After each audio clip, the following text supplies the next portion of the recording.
દાહોદ તાલુકાના ચોસલા ખાતે સંત આસારામજીના આશ્રમ શાળાના પ્રાંગણમાં ગોધરા વિભાગીય યોગ વેદાંત સેવા સમિતિ દ્વારા આયોજિત ભવ્ય સાધક સ્નેહ સંમેલન યોજાયું। આ સંમેલનમાં મહારાષ્ટ્ર, ઉત્તર પ્રદેશ, હરિયાણા સહિત ગુજરાત રાજ્યની યોગ વેદાંત સેવા સમિતિના મુખ્ય 1000 જેટલા પદાધિકારીઓ ઉપસ્થિત રહ્યા। સંમેલનના પ્રારંભમાં સંત આસારામજી બાપુના પાવન ચરણ પાદુકાઓનું આગમન થયું હતું। માજી ધારાસભ્ય અને ગોધરા વિભાગીય સમિતિના પ્રમુખ બચુભાઈ કિશોરીએ પોતાના માથે સંત આસારામજીના બાપુની પાદુકાઓને મૂકી કાર્યક્રમ સ્થળે આવ્યા હતા। આ સમયે ઉપસ્થિત સાધકો અને આશ્રમ શાળાના બાળકોએ હરિઓમના નારાઓ સાથે ઉમળકાભેર સ્વાગત કર્યું હતું।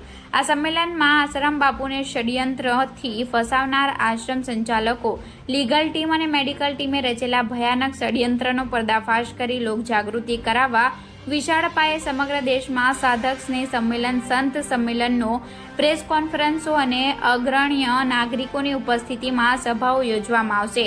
એટલું જ નહીં, સરકાર શ્રી અને દેશની માનનીય ન્યાયપાલિકાને પણ સંગઠનના માધ્યમથી આધાર પુરાવાઓ સહિત સંત આસારામજીના બાપુ નિર્દોષ છે તેવું ધ્યાન પર લાવવામાં આવશે એવા સામૂહિક નિર્ણયો થયા છે। આ તમામ યોજનાઓને સફળ બનાવવા આખા દેશમાં વસતા સૌ સાધકો એક મંચ પર લાવવાના પ્રયાસ પણ થઈ રહ્યા છે અને રાષ્ટ્રીય સ્તરના સંગઠનની રચના પણ થઈ રહી છે।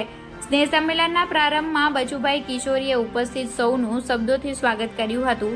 માહિતી નિયામક મહેશ કટારા, આરતભાઈ બારિયા, મિહિરભાઈ દેસાઈ, મનોજકુમાર મૌર્ય, ઓમ ગુરુ શરણદાસ, રાધે મોહન, હિતેશ સાવરિયા વગેરે વરિષ્ઠ સંગઠનના પદાધિકારીઓએ પ્રાસંગિક પ્રવચનો કર્યા। સંમેલનના કાર્યક્રમનું સંચાલન રમેશભાઈ પ્રજાપતિએ કર્યું હતું। શ્રી વાલમભાઈ પટેલે આભાર વિધિ અને આરતી સાથે સંમેલનની પૂર્ણાહુતિ થઈ હતી।